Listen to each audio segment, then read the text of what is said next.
अब हम बनाएंगे दो यूजिंग टू हाफ एडर्स, यानी हाफ एडर से अब हम फुल एडर एक बनाएंगे circuit. Addition of n bit binary numbers requires the use of a full adder.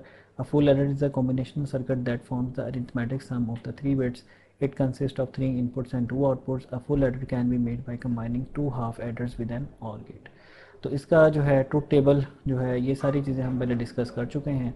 Truth table ये हम पहले बना चुके हैं लास्ट लेक्चर में। तो ये हमने देखा इसकी सम इक्वेशन और ये कैरी की, और इसको हमने इम्प्लीमेंट इस तरह से किया था। इसको आप एक्सक्लूसिव और भी कर सकते हैं, यानी और भी कर सकते हैं। अच्छा, अब हम अगर इसी सर्किट को बनाएं एक दो हाफ एडर्स से, तो एक आपका ये हाफ एडर हो गया, दूसरा हाफ एडर आपका ये हो गया, ठीक है। अब इसमें आप देखें कि एक्स वाई आपकी इनपुट्स हैं बिट की, और जेड आपका कैरी इन है। तो पहले में आप देखें कि पहले इसको हम आगे आप देखेंगे इसको हम पी बोलते हैं, पी प्रोपिगेशन, और ये आपका जनरेटेड कैरी होता है। तो यहाँ पे देखें एक हाफ एडर में एक एक्सक्लूसिव और होता है और एंड होता है। तो एक्स वाई का एक्सक्लूसिव आ जाएगा एक्स जोर वाई, और इन दोनों का एंड आ जाएगा एक्स डॉट वाई, ठीक है। अब नेक्स्ट हाफ एडर पे आप कैसे कनेक्ट करेंगे, इस z को फर्दर आप सेकंड इनपुट के तौर पर इस्तेमाल करेंगे अगले जो हाफ एडर है उसके जोर और एंड के साथ, ठीक है। तो इस तरह से एक्स जोर वाई, ठीक है, ये जोर हो जाएगा z के साथ। तो आपके पास ऐसा आ जाएगा एक्स जोर वाई जोर z। और यहाँ पे अगर आप नोट करें कि x XOR Y and with z, तो x XOR Y and with z। अब यहाँ पे आपको एक एक्स्ट्रा गेट लगाना पड़ेगा जिसको हम बोलते हैं और गेट, यानी और गेट आपको एक्स्ट्रा लगाना पड़ेगा।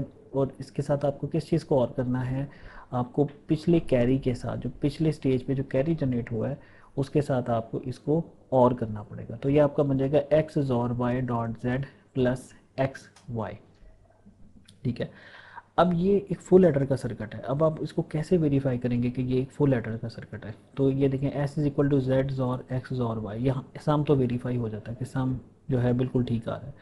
अब कैरी को वेरीफाई हमने करना है कि ये carry X XOR Y into Z plus X Y ये 2/3 के बराबर है या नहीं है। तो इसको हम कैसे वेरीफाई कर सकते हैं, अगर आप इसकी जो इक्वेशन है ये वाली X Y plus X Z plus Y Z, इसको आप दो से तीन लेटरल्स में ले जाएंगे, यानी X Y into Z plus Z Z bar, X Z into Y plus Y bar, Y Z into X plus X बार।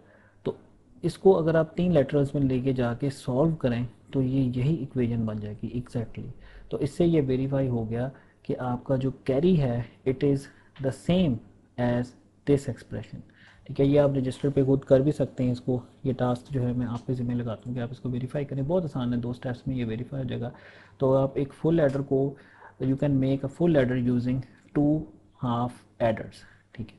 अच्छा, अब इसमें एक कॉन्सेप्ट और भी ज़रा नोट करें कि ये वाली जो बिट है ना ये हमारी कैरी इन होगी। अब इसमें आप नोट करें कि कैरी इन यहाँ से आई, और पहले वो एंड गेट से गुजरी, और उसके बाद वो और गेट से गुजरी, और एक कैरी फर्दर जनरेट हुआ, यानी कैरी आउट जनरेट हुई, सम एंड कैरी आउट। यानी आपकी जो कैरी है वो दो गेट्स से ट्रेवल कर रही है। अब फुल बिट एडर में क्या होता था कि फुल बिट एडर में 4 स्टेज पे हम यूज़ करते थे एडर को।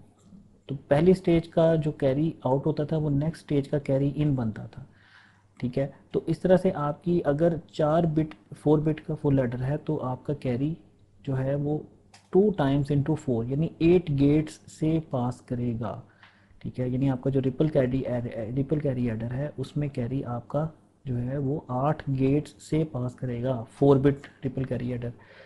तो ये this is not desirable for us. तो इसको हम अभी डिस्कस करते हैं। ये एक सर्किट होता है उसे हम कहते हैं कैरी लुक अहेड जनरेटर। तो अभी हम देखते हैं the binary numbers are available to the adders in parallel but carries are not. The carry is propagating in ripple carry adder from one stage to the other. It will cause a delay in the computation of some bits. The longest propagation delay time in an adder is the time it takes the carry to propagate through the full adders. The carry propagation time is found in terms of the gate levels.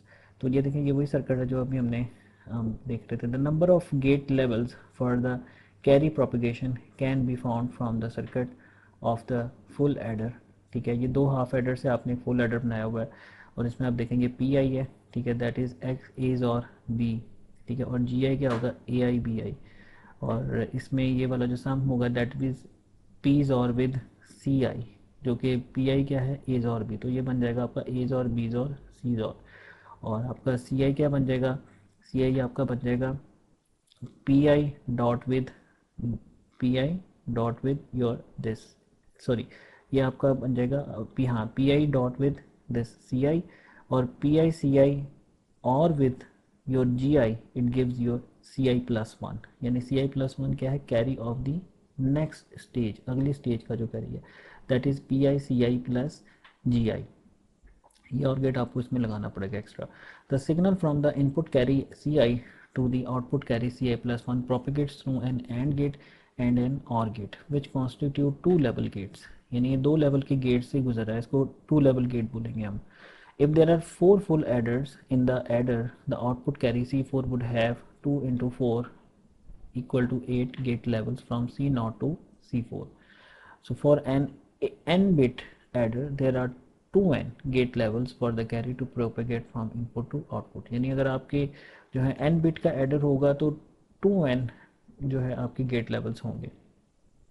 अच्छा, अब the carry propagation time is an important attribute of the adder because it limits the speed with which the two numbers are added.